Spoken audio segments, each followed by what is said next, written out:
How much time do we have? I've been ready for the past 30 minutes. Okay, go.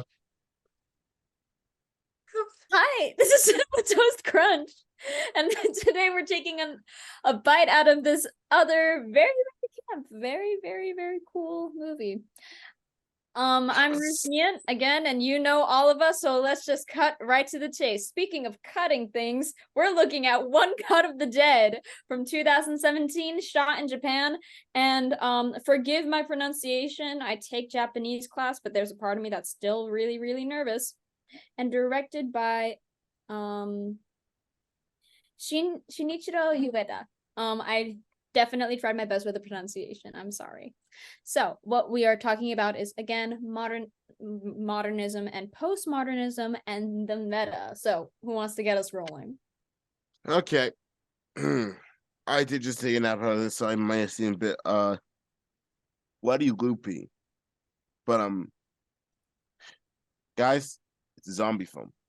It's a zombie film. Which, I mean, that's not a surprise based off the name. Or it might be, but If it ends with "of the dead," it's a zombie film. Yes, but it's a zombie film that Romero had nothing to do with because he's busy in being, well, sadly dead. But a lot of, I won't say a lot of his practices, but like a lot of Throughout the film. No. God damn. But yes, his practices can be found across the runtime. Again, yeah. It's not quite. I mean, it's not quite an homage, or it's a love letter in a way, but that's not really. Zombie cinema. Yeah, sure. I would actually say it's like the zombies act kind of like a foil for the people in the film. Honestly, it's a zombie movie, but it's really. I feel like it's not really about zombies per se. Zombies are always foils. Come on. It's definitely like a deep insight into like the capitalism, the inherent capitalism of entertainment and film, and like how like you can't really afford independence because how else will people buy your film? How else will you afford to keep up with that film? And they definitely wrestle with that, especially. That's crazy. I was looking at this film so surface level, and I think that's why I really liked it. But does that make sense? No, like even surface level, it is so okay, funny. I'm dumb, sorry. You didn't have to tell us that. Don't worry, sweetie. Jesus hell. I've worked after this. I'm ready. I need to get all of this out of my system. I work with chose violence, got it. Okay. You know who else chose violence and still got a wicked ass movie? The director. So yeah, hey, of course, Jacob, that's how you get a wicked ass movie. Why don't you tell us about some of the underground details you noticed? I think that might be interesting, because we all know the film is mainly about the people in the film and not the zombies. But what about the stuff that actually happens? Tell me about it. So like again, like Ruth, go first. Yeah, I hear so much. So what do you smell? Like, okay, I smell and I hear Jack. Okay.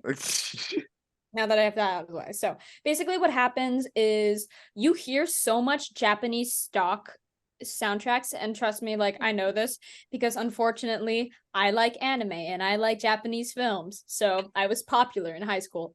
Yeah. Unfortunately. So you hear so much of that, and rather than it being like, oh, it's a choice in Night of the Living Dead because they don't have any money. In One Cut of the Dead, they absolutely had that budget, but they're like, this is familiar, this is camp, people will know the meta based off of the soundtrack. And it's like the dunk, dunk, dunk, dunk, dunk, dunk, dunk. That is so stereotypical for any zombie movie, any action sequence, like that kind of deep like bunk bunk bunk. And also in that one scene where the old man is crying and he's like, okay, what am I crying about? They're like, just cry. And that piano song in the back, it's like used like a lot for like, oh, this is such a heartfelt moment, this is such a sweet moment, which also reflects the values of the movie of, oh, it's a product of its industry, and it is a product of capitalism, and they want it to be successful, and there's not really room to afford for like creativity, not like, but like, yeah. I feel like going off on that, I really saw this as a parody, like more than as much as like, okay, yeah, pastiche is involved, like it's paying homage to a lot of culture, but at the same time, it was so smart. Like I love a good smart movie and which knows what it's doing. And this was so good. Like I was like, oh yeah, this is so good. Like at first when I started, I was a bit like obviously like I went to it like not knowing anything about it. And it was just so I would say like when it first started, and then we had that little trope where like, oh, they're filming a zombie movie, but zombies actually came into existence. And I saw that one guy, like we later find out that he was drunk, but like when I first see the one guy, I was immediately reminded of Night of the Living Dead. When we see that one zombie in the back, I was like, oh shit, like, oh, this just happened. Like, oh, it's another like zombies come to life kind of movie. But when it ended in the first 30 minutes, I was like, what? Like, what's I going to can't happen wait to now? show this movie to my family. Like right Yep. away, my first thought was my family would have loved this. And that's what it also is about. The movie is also about family. Fast and It's Furious. just like Fast. Dang it! Okay, Beat me to continue. it, Jack. Hey, you know this whole thing is really about at the end of the day. It's about the About family. the Cars. friends we made along the way. Okay. It's about Um, cars. It's about the cars we made along I the like way. how that trope went from the family, like all the movies about family that went from The Godfather to Fast and Furious. Like I think that's hilarious. So like continuing, it's also about like the relationship between the actors and the people. Now the idol girl is fine, but oh my god, when I found out like who the male lead was behind the scenes, I'm like, okay, somebody fucking humble this asshole. I curse a lot. I'm sorry. Like it's okay. It suits the movie we're covering anywho. And and he did get humbled, and at the very end, he's like, I can't hear anymore. I can't speak anymore. All I can think about is Just this movie. use me. Mhm. And that is perfect. Like I love how what we see at first and when it made sense, like towards the end, just like it boggled my mind. I was like, this was so like, because the film when I first saw it, I was like, oh shit, that one scene where she's hiding and then there's just like legs in the shot and then she just like The looks up and like legs. she could. I was like, The oh my leg god, scene killed it me. almost, yep. Sometimes, listen. At Sometimes first- you just need random people, and you're like when the Living Dead gave us a random naked ass woman. It was literally for me at first when I saw those legs, those crusty ass legs. I really thought. Wait, I which really part? thought. I don't remember. I'm sorry. You know, like when she's hiding in the shed, she's like, and you see this shot of the legs, and then she's just like putting her hands over it, and then we see behind her, Oh yeah, it's yeah. just this guy with a board, and he doesn't have his pants on, and it Like killed the me. the You know what I change thought was in the interesting? effect. Yeah. No, sorry, go on. Oh, okay. I was just like the change in the effect because when I first saw it in the first 30 minutes, I was like, okay, this is about to be a jump scare. This is about to be like something bad. And when I saw the behind the scenes, I almost died laughing. Like this was so brilliant. Mhm. The effect, Yeah, it right? completely changed it. Mhm. And I was gonna add on to that what I think is interesting about this movie is that they confuse you, or rather they show you the products, which is kind of meta, but then you get to see it broken down step by step Yeah, on what exactly is happening. it's not only extremely meta, but it's non-linear, which What I Yeah, very Mhm. but what I thought was interesting is compared, if we're talking about postmodernist films, right? In comparison to something like Everything Everywhere All at Once, it still Mhm. feels very much linear. It feels like an early, if that makes any sense, like an early adaptation of a Mhm. postmodern feel. Could you expand While, more on that? Mhm. yeah, of course. Yeah, and if we see the most recent quote unquote postmodernist movies, like the one I mentioned, Yeah, in that movie you have a very much disjointed narrative that's only bound by the very end, and it's not it's not wholeheartedly explained, it's just kind of experienced. But in this movie, you get to see the motivations behind everybody's work. So it's kind of like it's more cohesive, you know. Whereas I feel like the most recent postmodern stuff tries to be disjointed and experiential more so. If that makes any Yeah, sense. no, I can understand that there So I to know me, this I to me, watched a One Cut of the Dead almost feels like a prototype. If that makes any sense. I, Mm. I would say that that One Cut of the Dead is postmodernism, and we're getting to like a whole new layer of modernism, like a third layer from modernism, postmodernism now with stuff like that, everything everywhere all at once. To tie it back to postmodernism, so I think there's this whole subgenre of film that like every that I guess I'm a fan of now, of making a movie in a movie. Um, The what's It's it called? so It's it's I know this. so And much fun. I know Yeah. this term. Come on, TV tropes. Help me out. Shit, I don't remember it, but I know what you're talking about. Reflexivity? Are you talking about Like Yes, self-reflexivity? reflexivity. yeah, I love it too. I love it when Like yeah, no, film so, knows but I, what it's self-reflexivity doing. I and feel like like, it's just oh sorry, no, I feel like there's a specific like uh, genre of comedy that I uh was actually going to talk about Yep. that. that no, it's a combination of comedy and making a film about making a film, or a film within a film, and And I feel like you can see definitely the influences. Like the first earliest one I can think of is Bowfinger with Eddie Murphy from '99, Eddie Murphy and Steve Martin, where Steve Martin basically uh, Eddie Murphy's a super famous actor, and Steve Martin wants to make a movie with him, but he can't get Eddie Murphy to agree, so he just goes and films it anyway without him knowing. And then you Sounds have like a stuff. film. It's so funny.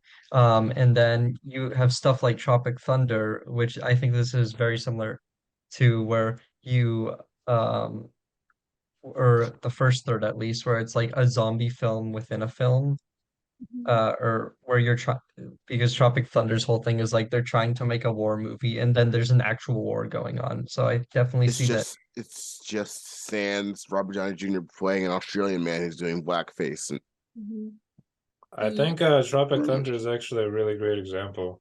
oh There's a no, lot of absolutely. overlaps. Oh Between yeah, One no, Cut of the politically Dead. correct, not in the slightest, but Oh, and like adding listen, on okay.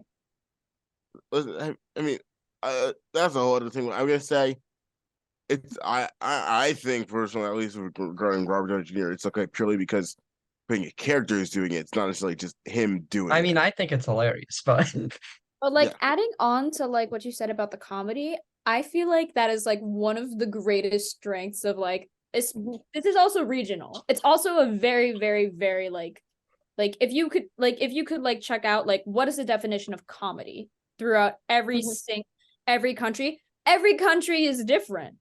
Like there are different like cultural references that you can make. Like, would we know who Momotaro is in the US? No, but they would know in Japan. Would they know who Kanye West is and like his weird thing with Jeffree Star? No, but Americans do, and we find that funny. And It's also so hard motherfuckers want to find me. absurdity is just such a beautiful part of this film because you know what is the actual like chance that this could actually happen, and the answer is probably no, not really. But the absurdity just like helps you believe, and just like it's so self-reflexive in its own absurdity. They're like, we're stupid. Like Watch us be stupid. I think that's go ahead. No. And Oh, it okay. was I'm sending it back. No, I was just thinking about like how like when I think about postmodernism, and we also discussed that in class, like you can just think of like the most absurd things happening and it just like comes to life. Like what are the chances that all your actors are just gonna have a hard time on set, like, and they're just gonna like constantly puke? Because when I first saw the zombie and like without knowing the backstory and he puked on the guy, I was like, that's a very weird thing for a zombie to do. And then You you have find not out the played Left 4 backstory. Dead. I thought you would get like No. an I did not. Damn. Okay, so I think we've focused a lot on besides like talking about the actors, we focused a lot on the first third. So I think what takes this movie to the next level that as Ruth would scold me for not for giving it a 4.5 instead of a 5 on Letterboxd. unforgivable. Wait, let So me the let me thing pull up that the Human review. Let's see yeah, what we thought of this. no, the thing that takes it from like the 4 to the 4.5 for me is when you start with a movie about filming a movie, but then you get outside of that movie about them filming that movie. I'm such a sucker for like going super Meta. meta with stuff. Yep. Um I'm trying to think what's a great modern super meta movie that I've seen that's like 10 There isn't layers deep. really a fantastic one. Kind of been bungled. It's easy to screw up. I kind of feel like, okay, this is a bit odd, but I feel like the sitcom Community is Mhm. pretty meta. Yeah. Like she's definitely meta. Community, I feel is meta. Office is a little bit meta. Office, not- yeah, I feel like Office is more at self-reflexive, is it? Because we know like they break the fourth wall constantly. But when it comes to Community, I just feel like it's so meta. Like there's like at first I thought, oh, it was so stupid, but then I watched it again and I'm like, no, this is genius. This is brilliant. It's a great show, yeah. Dan Harmon knows what he's doing. Mhm. Oh, so Yeah, he you just know, hearted it. So I feel like that, in my opinion, that just means that he was like, this is so perfect that I can't even fathom to like give it an actual rating. So ergo, technically, he gave Uh, it 5 stars. What is with you guys? Those well, are hey, huge. I I think unlike regular zombie movies, right? In zombie movies, you get to see the interplay of different characters' like emotions.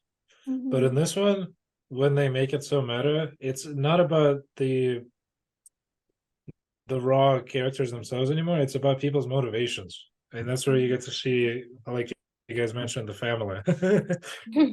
uh, Damn. but like in this case, you feel for the actors who are trying to make this movie come together, even though everything is working against them, and you get this warm feeling in your heart, you know. Like, and it's so okay. If I had anything to complain about, but I will compliment right after, is that like at the end when they finally say and cut, and then you see them all laying on the ground, and it's like having this happy to do music, and then you just get a shot of every single person. It's hella cliche, but I don't care. That's also self-reflexive and meta in its own way. Exactly. So I was technically, just about that's to what say makes that. it from a 4.5 to a 5. Yep. I was just about to say that, like, that's what takes that film to be like, oh yeah, we actually ended up doing what we're supposed to. So I'm assuming that's stop music, but I cannot tell. But It so that was reminded just me like a a bit of very the Mhm. end of Donnie Darko. I don't know if any of you have seen that. Georgia, you would love that movie. I forget What's it how it about? ends. I forget how it I ends. actually have not seen it. Oh, we don't have the Unfortunately. time to explain that. Like No, we Alright, don't. but no, that you After the get this after the you get this video, you you get can this tell me. shot where it goes through all these people's houses and you see like how they're feeling at the end of uh, uh, Oh, a whole yeah, situation. yeah, yeah. I would love that. You're right. Mm. Um, um, I think there's a few key moments in this movie that like take it to another level. First, we have the alcoholic zombie. Um, that I think having to basically puppeteer a zombie which actually scares them because it looks ridiculous and it's like what the hell is going on that that that on top of the layer like this is on top of like you have half the cast gets like you have the wife character who's like gets too involved with the characters. You just have Yes. She was my Best favorite. character. Yep. It Best gives you all written. these little hints at the start that you might barely pick up on something's Yeah. not feeling right. And like I think even the the key camera one, when it flops over, like, and then Yeah. they're like, "What's going on?" for me, Like, the biggest one was like at the end when it was you have focused on the yeah. start and stop of the slashing. Mhm. I was like the what the hell like but Like I still like that's the thing, you still don't expect the whole twist, and there's so many layers Mhm. of uh I don't know, it reminds me of like a one of the good Ryan Johnson movies, Knives Out and Glass Onion, where you set up the first third, or the first half, and then you have to take it and see like everything that happened before. So Yes, literally it Knives just Um, Out. So self-reflexive. yeah, no, which no, And Glass I Onion, feel sorry. like I feel like Knives Out was better than Glass Onion, I think they're Agreed. but I I think the digress. first one is better though. I think that their second one does some stuff that I But like. I wanted to say that in this case, I feel like the movie, like it is made better because the actors had to improvise because everything was being Mhm. screwed up.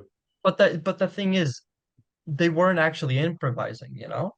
Not to be Like, that person, but We should change the yeah, video. you should just take Yeah. a pause Mhm. yeah. and I will make the meeting next and we will see you later.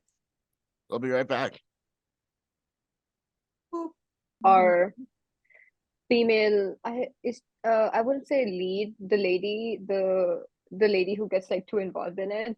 Like I feel like the most like self-reflexive thing in that film was the whole like self-defense thing that she keeps on doing, and Like, it's like, Hun! oh, and Oh, it you're just like talking keeps about the wife. Okay, happening. I thought you were talking Yeah. about the other female. The Oh. one who can't be puked on, who gets puked on. Yeah. Okay. Like I just love how it's just like at first you see that and it just seems like, oh, she's just a random weird lady who does that, but when you see it on TV and she learns it, and then like she keeps on doing that when she's running from people because she's like too much into character, and she just kept on doing "Huh, huh," and like people kept falling. I could not stop laughing. Like I was like, this film is doing so well. it's it's just like so brilliant to me. It's so Yeah. speaking of Uh, which, I want to like go like down the bloodline to her daughter because Mhm. like the daughter, her entire existence is so meta, and not to be like, oh, the human and canon verse, because he connected the daughter's character into like some people who might want to be a future screen studies person. Like she is like she doesn't sacrifice the principle of what she envisioned. And Mhm. that causes her to like not be very fun to work with as a person. She doesn't want to like compromise. She doesn't want to talk it through. She wants real tears. Meanwhile, her dad has a more of like a defeatist, like, very sweet like idea of like what a film should be, and he said it himself. He wants it to be fast, he wants it to be cheap. he But can't say she can't say yes, and he can't say no. mm-hmm. Mhm. Exactly. And then it's the way they chose to work together that like it's not like One Cut of the Dead. It's not only like haha, look at us, we're so silly, funny, goofy. It's also very much a statement Well, on no, it's supposed to be a drama. it is supposed to be a drama. And Both also, the movie and the movie. I don't she know. I don't know if I would say the one. Okay, how do I explain? I wouldn't say this whole 90-minute experience, or however long, 105, I'm gonna guess, minute experience is supposed to be a drama. I think that it's yeah, I It's a feel like it. zombie movie that's made in one cut within a movie. I Yeah, think no, it's a drama. the Mhm. 30-minute thing, the 30-minute one cut of the dead, that's supposed to be a drama. Does that Like the make sense? zombie Oh, but I addiction. do think it is a drama. It's like it can be a comedy. It could be a dramedy maybe, but Dramedy. Okay, sorry. Continue. I'm sorry, George. We interrupted. well, I mean, yeah, you guys are right. I was just about to talk about this, but yeah, the daughter, she kind of serves as the moral kind of like her and the dad, they kind of help create this moral narrative about what films ought to be, about they're kind of saying that we should strive to make films that actually are genuine. And And sorry. it And I is feel with like- her and the dad that they are able to make the film work at all, because you see her literally making backwards flips just to make the set work. Otherwise the movie would have not been a thing, you know? Yeah, no. Yeah. And I feel like towards she's the end. sorry, Oh, you go. okay. Okay. So it's just my Mhm. thing's super duper tiny. I feel like she helped him fall in love with making movies again. And sorry. Agreed. Yes, this is gonna be agree. fucking amazing. This is a great movie. Like that'll Dude, fucking- Yeah, what Jacob wait likes for? the That's director, what it's so all I about. sat He's next to the him best character during in the movie. film, and Mhm. then when he saw him die, like in the first 30 No. minutes, I was like, no, best kid. He was so Like funny. you didn't react that way when Best Girl died, so like I feel like this is like penance. No, No, I it's feel just, like it's just I think there's something so fun about Jacob saw himself 30 years in no, the future. Jesus, how I'm what not is I'm with you? No holds barred. no, I don't think I mean That was a joke. I don't think I'm a zombie movie director or an actor who's playing a director but he's actually or doing no, a like the director. way he Which acted is it? was, like, Yes, the a director director who's playing a who's director. No, he's a director who's playing the Playing- director. Who's pretending to be an actor, who's playing a director in the film, but he's yeah, Don't think about it it's too so hard. meta.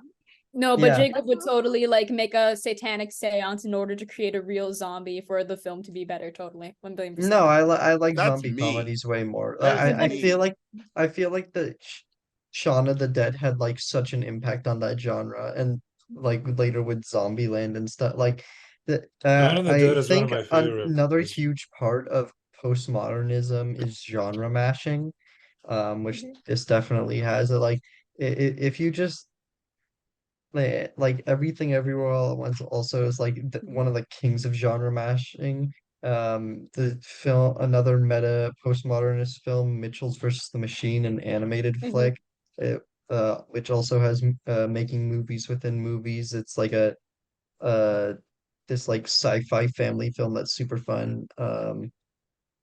About like the last family who hasn't been captured by robots, who's totally dysfunctional, but then there's like they have to use technology despite technology being their enemy. It's like it but it's like there's a horror scene, it's mostly a comedy, but it's also sci-fi action adventure. I think that's integral to postmodernism, and even more towards like something like Everything Everywhere All at Once, which is like hyper postmodernism or something. Like Yeah, right. postmodernism on crack. But like you feel the distinction between the two, right? Like you feel Yeah, like there's no, been I can a definitely change. yeah. Like going off what Ruth was saying about the dad and the daughter, I feel like you know how at the start of the film, like after we watched the zombie film, Oh, like also that's what I was thinking. going yeah, like the dad is like the director basically. I would say when we first get introduced to him as a person, is like so kind and gentle, but like that was so different than what we saw him in the actual film. He needed like an outlet. Man needed an Yeah. outlet. He had And I enough feel of like the actors. it happened because how the same way his daughter was working behind the scenes, it was him and his like actual emotions coming on the screen to be like, okay, yeah, like do the work. And especially with the guy who was being an asshole to him the whole time. That was my favorite part. Oh my gosh, wait. And the producer, the way she had the balls to boss the producer around, I'm like, she kind of ate that. She kind of ate that up. Well, yeah, because she cared for the film. She was literally the glue. She was the heart. Like she was. And I like also I love feel like the without part, yeah. her, yeah. the head of like the network who Mhm. she was so fun. Who just She was like like, "Oh my assumed God." everything was intentional. This is so great. And then she's on her phone with the back and forth scene, which is like another super meta thing.